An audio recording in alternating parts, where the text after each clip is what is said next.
Have you ever wondered, in the vast cosmic theater, how our tiny blue planet came into existence? Welcome, fellow cosmic explorers. Today, we're unraveling the mystery of Earth's birth, a colossal event that unfolded over millions of years. Picture this, a vast cosmic ballet where celestial bodies pirouette in the infinite expanse of space. Amidst this dance, our Earth was born, its birth not a single moment, but a grand procession of events that spanned eons. The formation of the Earth was not a solitary act, but a part of a larger cosmic drama involving countless celestial bodies and astronomical phenomena. Think of the universe as an intricate tapestry, with each thread representing a cosmic event. Our Earth is but one thread, woven into this grand cosmic design.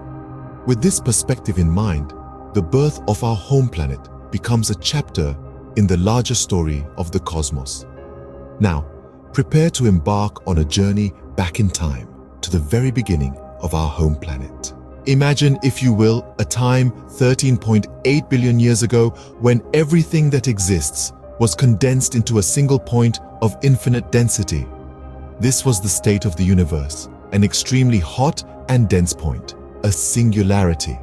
Then, in an event we now call the Big Bang, this singularity began to expand. It was not an explosion in the traditional sense, but rather an expansion of space itself. The universe started to cool down, and as it did, particles began to form. These particles were the building blocks of everything we see around us today. They were incredibly tiny, far smaller than the eye can see, but they were the seeds from which galaxies, stars, and ultimately our planet Earth would sprout. As the universe continued to cool over hundreds of thousands of years, these particles began to clump together, forming atoms and then molecules. These molecules formed clouds of gas and dust known as nebulae, and within these nebulae, stars were born.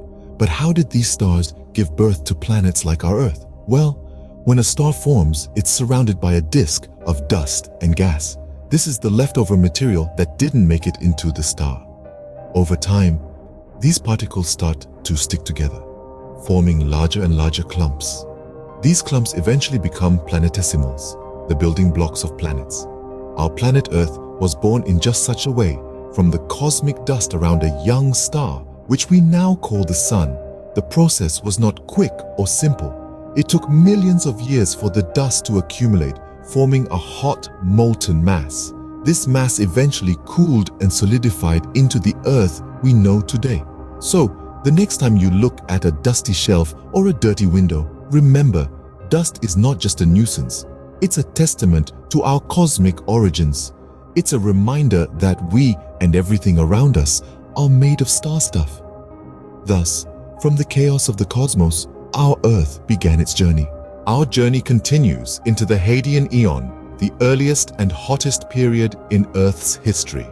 This eon, named after Hades, the ancient Greek god of the underworld, aptly describes the hellish conditions that prevailed on Earth nearly 4.5 billion years ago. Picture an infant Earth, a fiery ball of molten rock spinning wildly on its axis. This was a world so hot that solid rock vaporized into the atmosphere.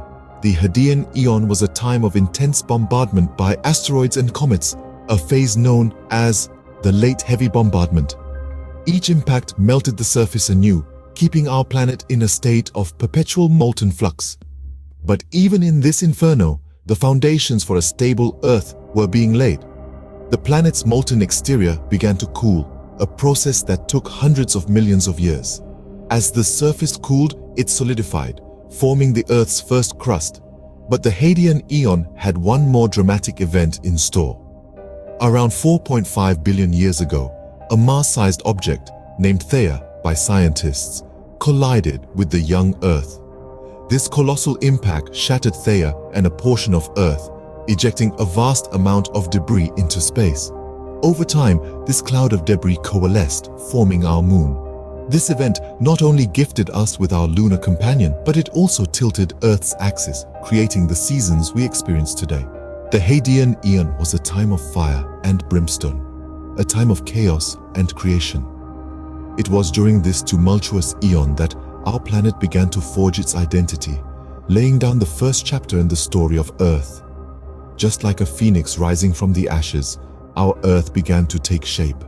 As the Earth cooled, the stage was set for the next act in our planetary drama, the creation of the atmosphere and the oceans. In the grand theater of cosmic evolution, our Earth began to transform from a red-hot, molten world into a cooler planet where life could eventually thrive. Volcanic activity was the main act in this phase of the play. These fiery mountains were not only a spectacle to behold, but also the primary architects of our world's atmosphere. Picture a world punctuated by countless volcanoes, spewing forth an array of gases. This volcanic outgassing, as it's called, released primarily water vapor, followed by carbon dioxide and smaller amounts of nitrogen. These gases rose, enveloping the Earth, and began to form our early atmosphere. But this was no breathable air. The oxygen we so depend on was conspicuously absent. It was a harsh, toxic environment, more like the atmosphere of Venus or Mars today than the life-sustaining blanket we're wrapped in now. Meanwhile, the water vapor released by the volcanoes had a destiny of its own. As the Earth cooled further, this vapor began to condense, forming droplets that coalesced and fell as rain. The first rain on Earth must have been a sight to behold, a relentless downpour that lasted for thousands of years. These persistent rains gradually filled the depressions on the planet's surface, and the first oceans were born. These primordial seas were not the crisp blue waters we're familiar with today. They were murky, rich in dissolved iron, and likely a greenish hue. Yet, they were the cradle of life, a nurturing womb where, in time, the first organisms would emerge. From fiery volcanoes to relentless rains, the Earth underwent an incredible transformation. It was a world sculpted by fire and water, a testament to the power of natural forces. And so, the Earth, with its blue oceans and green lands, was finally ready to support life. With the stage set, it was time for the most fascinating act, the birth of life. Imagine a world teeming with volatile chemicals, an atmosphere ripe with gases, and oceans churning with primordial soup. This was our Earth over 3.5 billion years ago. But how did life spring from this chaotic concoction? Scientists have been pondering this question for centuries, and we have some theories that might just blow your mind. One of the most popular theories is the primordial soup theory. It suggests that life began in a warm pond or ocean as a result of the combination of chemicals from the atmosphere and some form of energy such as lightning or volcanic activity.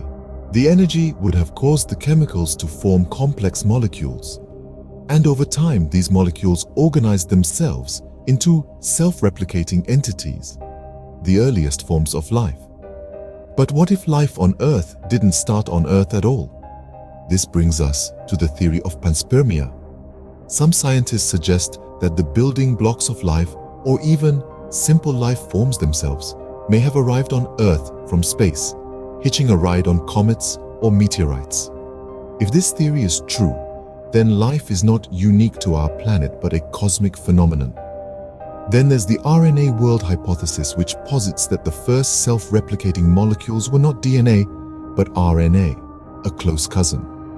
RNA, it turns out, not only carries genetic information like DNA, but can also catalyze chemical reactions, a dual role that could have kick-started the evolution of life. Each of these theories offers a different perspective on the birth of life, a testament to the wonder and complexity of our existence. Our understanding is still evolving, and with every new discovery, we inch closer to unraveling the mysteries of our origins. And so, from cosmic dust, our Earth and its myriad life forms were born. So, there you have it, a journey from the Big Bang to the birth of life on Earth. We've traveled from the grand explosion that marked the beginning of everything, the Big Bang, spewing cosmic dust across the universe. This dust gradually coalesced to form our very own planet Earth during the Hadean Eon. We've seen how the Earth, initially a fiery ball of molten rock, gradually cooled down over millions of years to form a solid crust. Then emerged the atmosphere, the air we breathe, and the oceans, the cradle of life. This set the stage for the most significant event in Earth's history, the birth of life. From single-celled organisms to the myriad forms of life we see today, the evolution of life on Earth has been a saga of survival, adaptation, and diversification. And it all started with the stars. Remember, every atom in our bodies and in the world around us was once part of a star. We are, in the most literal sense, made of stardust.